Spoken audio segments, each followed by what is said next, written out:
in dictating that? Gian played a great game. Actually, siya yung nag-anchor ng pace namin. Medyo mabagal kami nung umpisa. And we were also not making our shots. No? Whether they're 3-point shots or free throws, we were struggling with those shots. We pushed the pace a little bit in the second half and medyo nakuha na namin yung yung rhythm namin. Just trying hard to tough it out. This is a tough win for us. We had to tough it out to win this game. So we like those kinds of wins. Those are tests of character. So magandang panalo to para sa amin. Tsaka nalapit kami dun sa 9 wins na kailangan namin.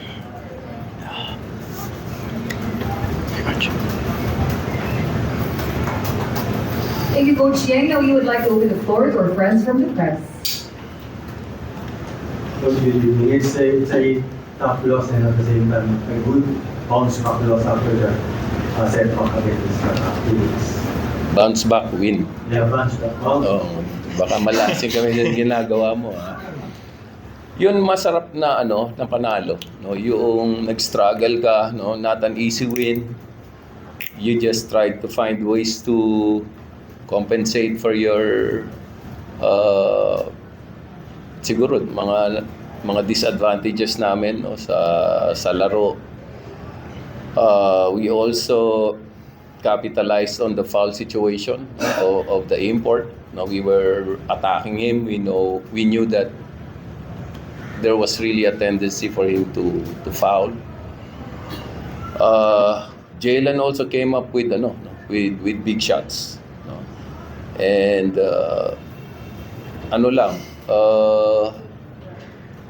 we were struggling in the first half, but again, we did not give up. My feeling was we were kind of relaxing with our record. Naka 7-0 kami, tapos natalo kami. Iniisip ko ba magtuloy-tuloy, no? Kung hindi namin maaagad na stop yung downward spiral namin. So it's a good win. At the same time, these guys couple of conferences ago would not have won a game like that. No? Pero ngayon, alam na nilang paano ipanalo yung ganong klaseng laro. Yes. Good evening. Good evening. Spoil yung birthday ni Mark Paroja by, I think, of playing for most of the game.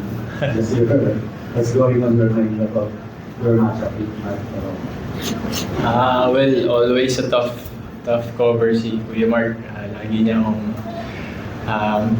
piniphysical eh. And on the defensive end, ang hirap din ng tahiyin ni Kuya Mark kasi napaka-veterano and napaka-talented na defender ni Kuya Mark.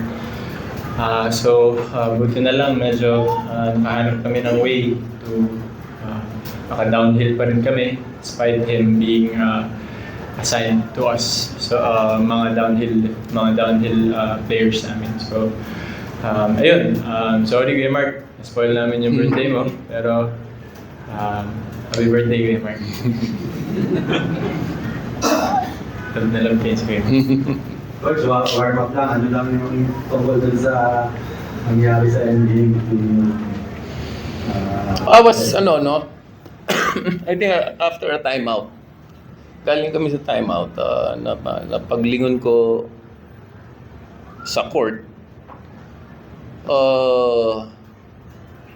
Eric was in the face of my import, and that's all the way from their bench. So iniisip ko paano siya nakarating ng ganon na hindi man lang siya pinigilan ng referees. Also I was trying to protect my players because he was trying to intimidate my player. I had to do something. So, yun lang. Ganun lang yun. Magkakaibigan naman kami, pero pagdating sa laro, kanya-kanyang protect tayo doon sa mga interest natin. Siguro, ganun din gagawin niya pag ginawa ko yun sa player niya. But, wala naman sa akin yan.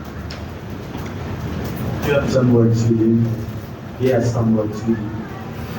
I had some words, but I don't think I need to repeat the words. But I don't also know if he had some words for me kasi hindi naman kami nagkakarinigan siguro. No? Or baka mas malakas lang yung boses ko. Wala. I don't know. Ano naman yan? Pare-pareho naman kaming kasama sa PBA family. No? That can be remedied. Coach, next game will be against NLEX na alam natin nasa ilalim nila. How do you out for that number 1 spot? They're playing really well. Yung NLEX it's also it's also a fast team. It's a guard scoring team. Bolik, LJ, tapos andun pa si Shawnee, no? So you have to contend with those 3 guys to get a winning shot at NLEX. No? Not even talking about their importers also really very good. So yun, magandang matchup yun dahil gwardiya sa gwardiya ang labanan doon. Coach, sana lang nalimutan kasi Adrian Nocum pala was 047 initially but eventually found his range in the final one. Yun naman ang namin. Yun naman ang rule namin sa team. No? If you find you're open with the 3, we can live with you missing open shots. What we cannot live with is you not taking open shots. So if that is something that we will require in a game, you have to acquire the skill also. Dahil nire-require namin sa game to shoot open threes. Now, it's up to you now to acquire that skill because it's going to present itself in the game. So, ganun lang ang namin. Ganun lang ang philosophy namin in that aspect. And that's on top of our post-game press conference. Thank you, Coach Yang, Mamu, and the rest of the Raiders na last week. May gusto man tanong si Tito eh. Thank you po. Okay.